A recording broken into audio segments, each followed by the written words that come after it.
For more than 2 years, during the Cultural Revolution, all schools and colleges in China were closed. Why did this happen? And what is going on now in education in China? On my recent visit, I was able to find some of the answers. Chinese education had become caught between two sharply opposed ideas of what kind of education was best for China. There were those who said that what a technically backward country needed was, above all, a highly trained managerial elite, professional administrators, specialists, experts. But there were others who said, yes, China does need as many intellectuals and highly trained experts as possible. But the last thing we want is any kind of an elite. In a socialist country, they said, education must serve the interests of the working people. This wasn't merely a mild academic debate. It was, in essence, a bitter class struggle, which would determine what kind of country China was going to be. In the universities especially, the conflict was violent, even physically violent. And it was this clash of two utterly opposed ideas which brought education to a halt. Eventually, the concept of a working class, non-elitist education won out. But some fantastically difficult problems still remained. How, for instance, to uproot the age-old idea that brain work was somehow superior to handwork? And how could they get it across to students that real education has nothing to do with their getting a better job, more pay, but is a means by which society as a whole can be advanced? These are tremendous questions, and the Chinese don't for a moment claim that they have found all the answers. Schools and colleges are functioning again, but everything is still experimental. Much of what goes on in education appears rather normal. But as you will see, under the appearance of normality, some quite new educational ideas are being applied.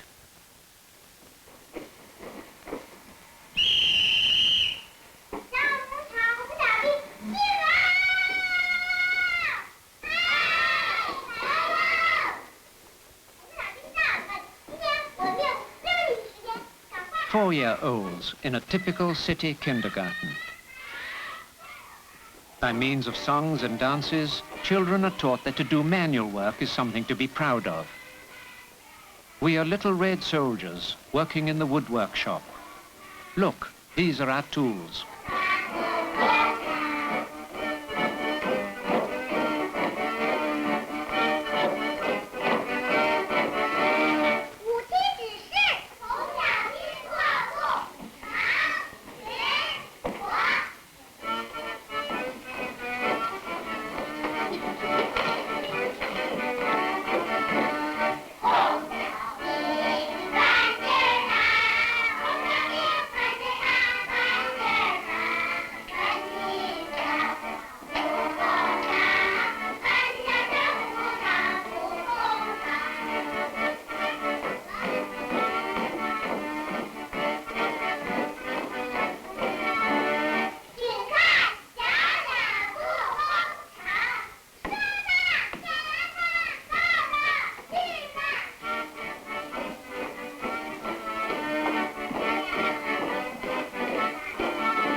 Today, a strong emphasis is placed on children learning to be self-reliant, doing as much as they can for themselves. This kindergarten is in Peking, but it could be anywhere. We saw similar schools in every city we visited.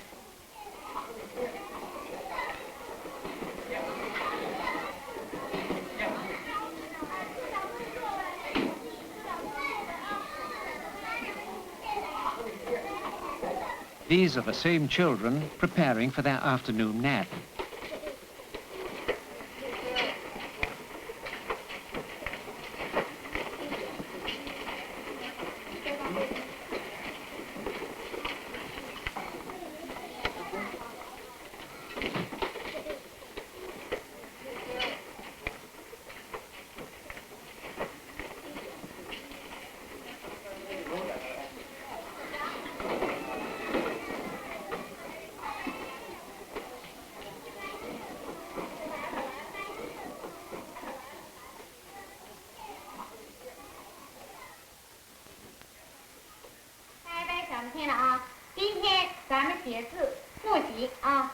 A typical primary school.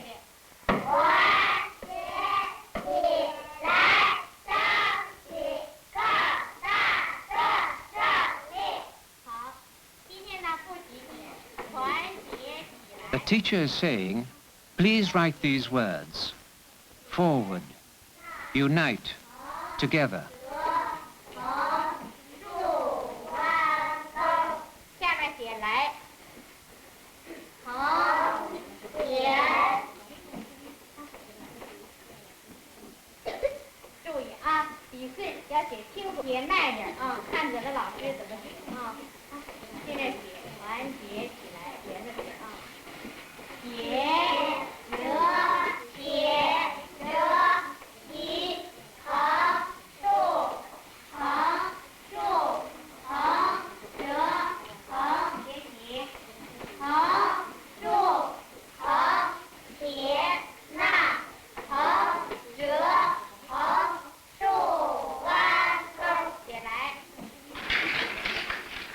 In this village school, as in all schools in China, children learn their arithmetic on an abacus.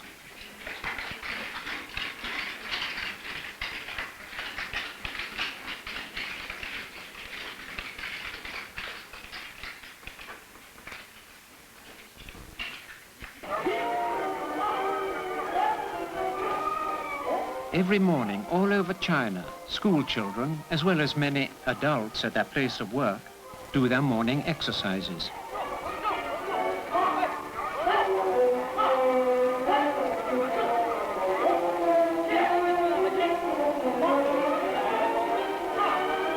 It was a bitterly cold December morning when I filmed this.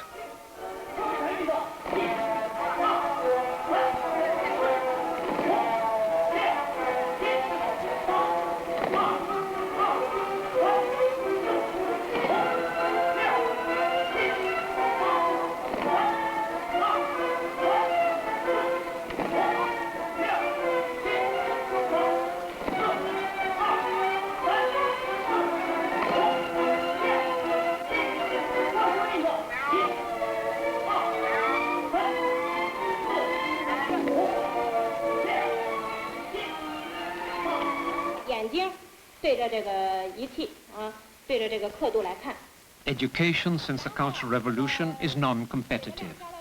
There are now far fewer examinations, and most are open book exams. It's considered more useful for a student to know where to look for information than to cram his mind full of facts for an exam. This represents an enormous change from classical Chinese education. While painting and literature are still part of the curriculum, the emphasis is now placed on subjects of immediate practical application and on the learning of foreign languages. 你又能不能运用你所学到的知识，把齿轮传动的知识用到我们实际生产中？ Since the Cultural Revolution, factory workers now teach many of the practical subjects. 他把这个线圈装到这上头来，那就是说，确实是应该装上一个线圈。在这里做实验。我现在拿的这手柄吧是那个主动轴，这个绕线去吧，这个是被动轴。下面我绕。1、2、3、4。Behind me, you see a big sign. On it, the words say, "Serve the people." Now, this is a sign that you see all over China today. Big signs like this one, small signs. It's even written on small children's satchels as they go to school. And of course one wonders at first when one comes here whether it is more than a slogan, whether it is just a nice phrase. But one soon discovers that it is more than a slogan. It has entered the very spirit of the people here, and that wherever one goes, one seems to see people conscious that their purpose is not to serve themselves, but to help others and to serve the people and serve the nation. Children at school help each other by mending each other's clothes or repairing their shoes.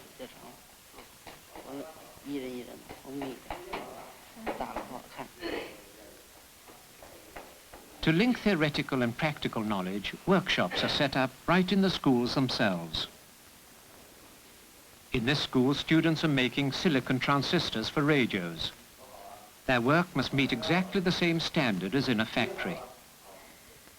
In ways like this, millions of teenagers in China are learning technical skills and industrial discipline before they leave school. Testing the transistors. All school children work full-time for 2 months a year at some productive work. They also have 8 weeks holiday every year. Students in the school garden.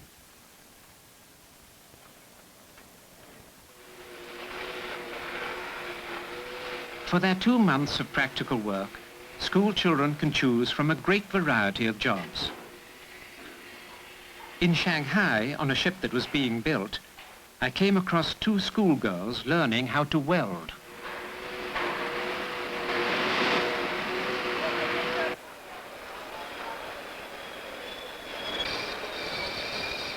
In a jade carving factory, several school children were learning from an old master how to carve jade.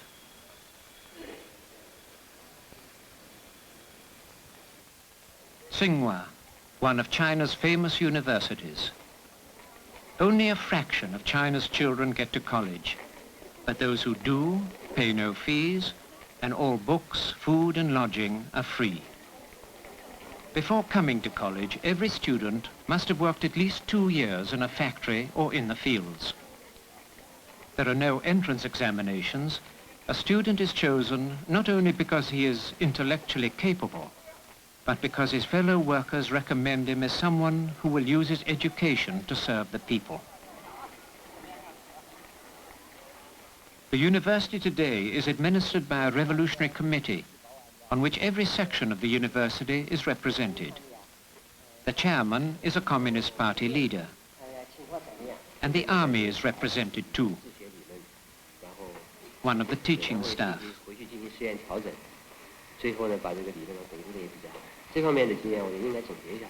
A student.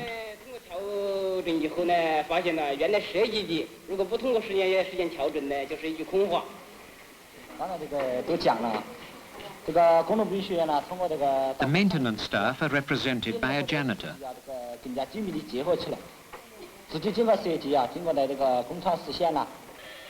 In the university, as in the middle schools, wherever possible, theory is linked with practice. This computer, for example, was designed and constructed by students in the advanced electronics department.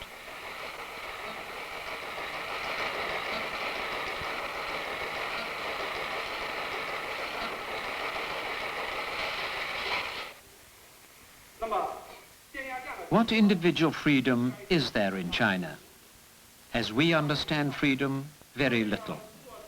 In the natural sciences, the intellectual is given the widest freedom to question and explore. And there is ample evidence that China is producing minds of superb competence.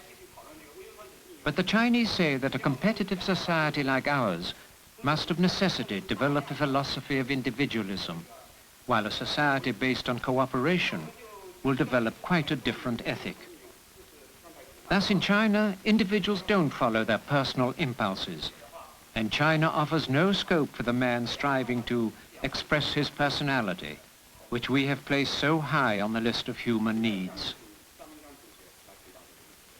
There are, I am sure, many intellectuals in China frustrated and unhappy. But it seemed to me that most of the young students I saw and talked with were grateful for the opportunity of being at college, and had accepted the idea that a man's knowledge and creativity are not, as it were, his own possessions, but are to be used for the benefit of all. Professor Chen at Tsinghua, during the Cultural Revolution, had to work in a steel mill, and he was surprised to find this brought him quite a new kind of freedom. I was used to write books and scientific papers after the work. Then I usually like to put my name on it. You used to like to put your signature on your books and on your works, yes. Actually, now I realize that's the way of seeking my personal fame and fortune. I understand. For the workers, they have no such kind of question. They never thought to put any signature on their products. This is indeed a striking contrast between two kinds of work outlook. And through the long period of working with the workers, I finally established the friendship with many workers. In the past, my friends all are professors and intellectuals like me. Now I have worker friends. Another professor, specializing in biochemistry, told me that before the Cultural Revolution, he felt he had to keep up his dignity and would never have made friends with his students as he does now.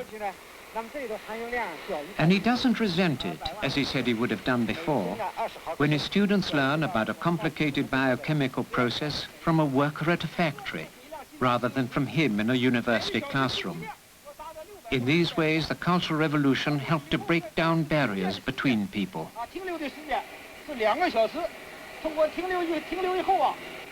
这个处理的方法用一种活性的污泥，就是用粪便培养一种细菌，这个细菌呢产生原生动物，把这个水里含有大量的苯呐，用它给分解。加油看齐！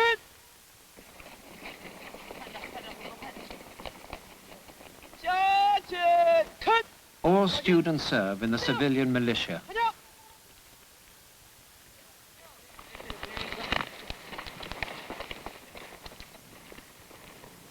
In this mock battle, they were using live ammunition.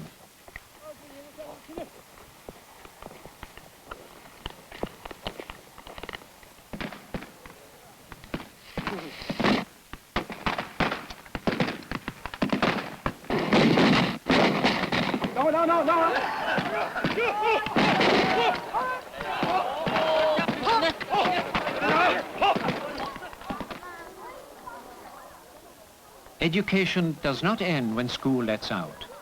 In every city, centers have been set up for what they call volunteer after-school education. Some learn gardening. Some embroidery.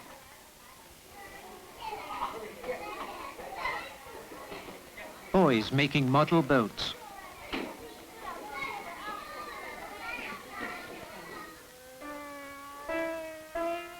Not having many pianos, children learn on cardboard keys, and some make exceptional progress. This boy of 9 years old started only a year ago.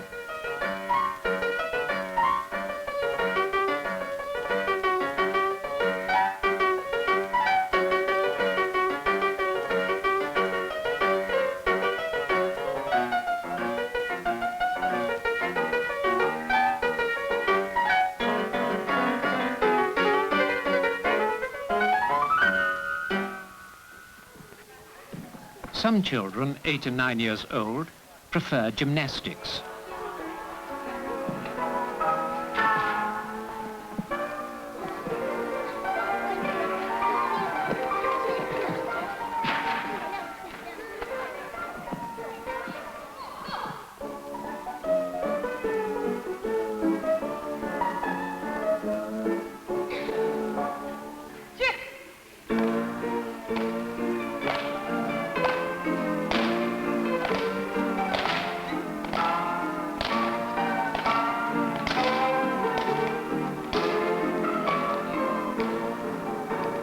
A traditional Chinese fight sequence.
毕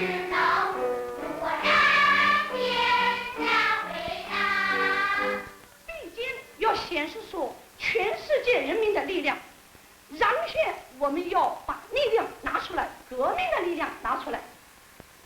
预备，再从头开始。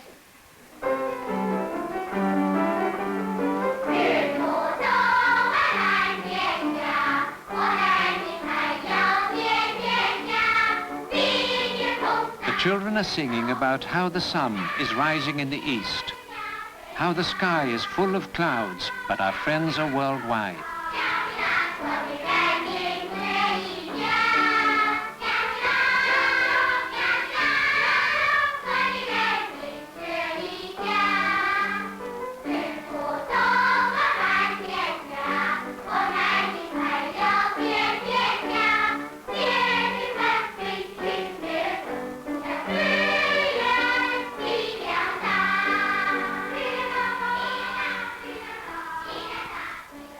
These children, then, are the inheritors of a cultural revolution which has turned so many old educational ideas upside down.